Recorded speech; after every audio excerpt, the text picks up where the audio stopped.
예습 복습한 사람이 뛰어나듯이 이 창업도 어느 정도 노력했는지가 눈에 띄게 보이게 됩니다. 그렇기 때문에 이런 부분들을 잘 살려서 사업계획서 작성해 주시면 좋을 것 같습니다.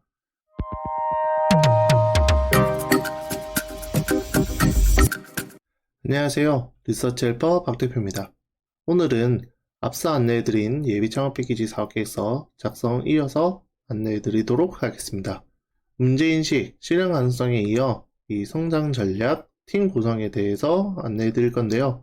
이 사업비 작성에 대한 부분은 창업 아이템에 따라 달라지기 때문에 분야별로 어떻게 적용하는지 이거에 대해서는 한 번 더 안내해드리도록 하겠습니다.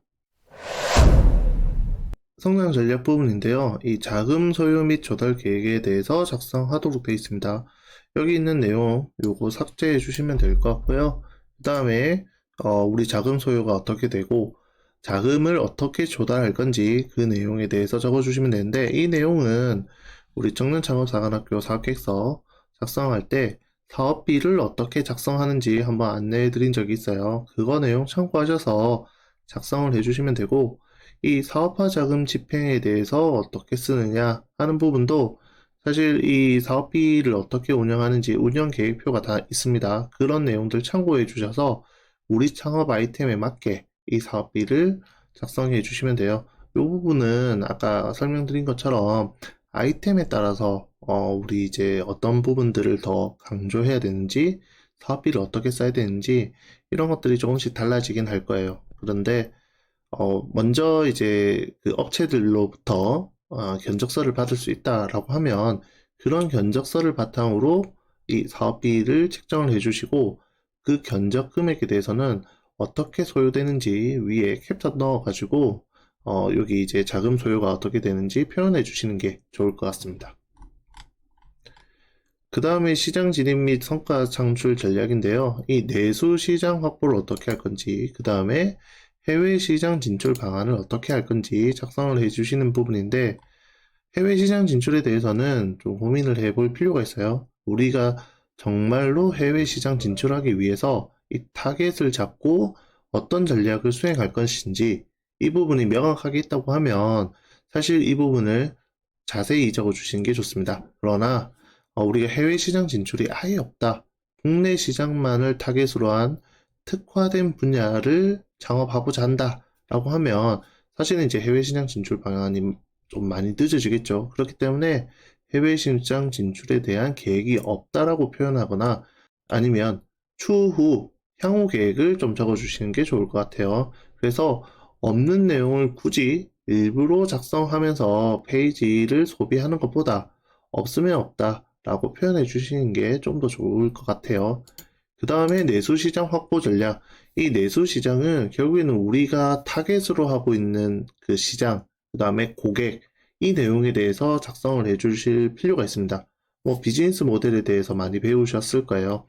비즈니스 모델 구성이 어떻게 되어 있는지, 우리가 그 타겟 고객을 확보하기 위해서 어떠한 노력을 할 건지 그 내용에 대해서 작성해 주시는 건데, 일단 먼저 우리 타겟으로 하는 고객, B2B 시장이 될 수도 있고 B2C 시장이 될 수도 있을 겁니다.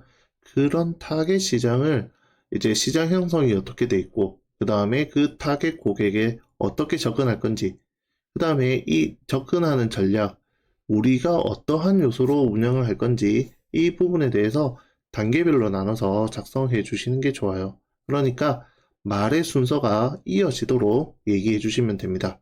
이 정도의 시장이 형성되어 있는데 그 시장에 진출하기 위해서 우리는 어떠한 전략을 세워서 우리는 이러한 사람들한테 물건을 팔면서 우리가 돈을 어떻게 벌겠다.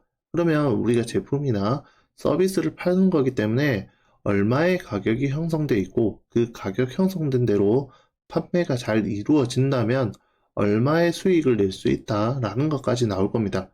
이거를 하기 위해서 단순하게 그냥 이렇게 하면 좋을 것이다, 저렇게 하면 좋을 것이다 라고 내 머릿속에 있는 생각을 하는 게 아니라 지금까지 이 창업을 하기 위해서 준비해왔던 과정에 대해서 나타내 준다고 생각해 주시면 좋을 것 같아요. 네, 마지막으로 팀 구성인데, 사실 팀 구성에 대해서 작성해 주실 때 고민을 많이 하십니다. 왜냐? 이 대표자 현황에 대해서 뭘 적어야 될지, 그 다음에 팀원은 어떻게 적어야 될지, 이 부분에 대해서 고민을 많이 하시는데, 저는 대표자 현황, 그 다음에 역량에 대해서는 우리 창업 아이템하고 맞도록 작성해라고 꼭 얘기 드리고 있어요. 우리가 소프트웨어 관련된 창업을 하겠다라고 하고 있는데, 대표자가 소프트웨어에 대해서 아예 모르고 있다, 또는 어떤 프로그램에 대한 기획을 전혀 하고 있지 않다 라고 한다면 사실 이 대표자를 뭘 믿고 지원을 해줘야 되냐 하는 식으로 평가를 받을 수 있습니다. 그렇기 때문에 우리 대표자의 역량, 그 다음에 창업하는 그 과정들, 이런 부분들에 대해서는 좀 자세히 적어줄 필요가 있어요. 그래서 보통 예비 창업 패키지 진행하기 전에 우리가 창업 교육을 듣는다거나 아니면 멘토링을 듣는다거나 아니면 이 아이템에 대한 검증 과정을 거쳤다거나 아니면 이 유사한 교육을 받았다라는 것들을 사실 많이 적어줍니다. 그래서 온라인 교육도 좋고, 그 다음에 오프라인 교육도 좋고, 그 다음에 멘토링 받았던 내용도 좋습니다. 그런 증빙 서류에 대해서 넣어주실 수 있는 만큼 넣어주시라고 얘기 드리고 있어요.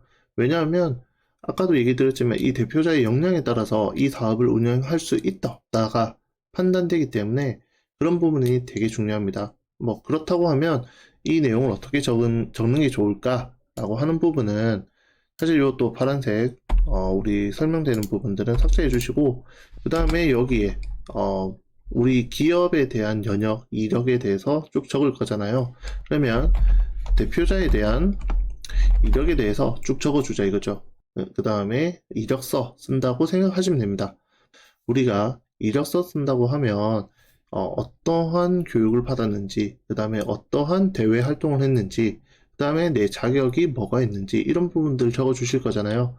그렇게 표 형태로 표현해 주셔도 되고, 아니면 간단하게 이 대표자 이력에 대해서 내가 가지고 있는 자격증, 그 다음에 뭐 교육 활동, 이런 부분들을 쭉 적어 주시면 돼요. 그래서 이렇게 쭉 적어준 내용을 바탕으로 이 대표자가 어떠한 이력을 보유하고 있다 라고 파악할 수 있도록 작성해 주시면 됩니다.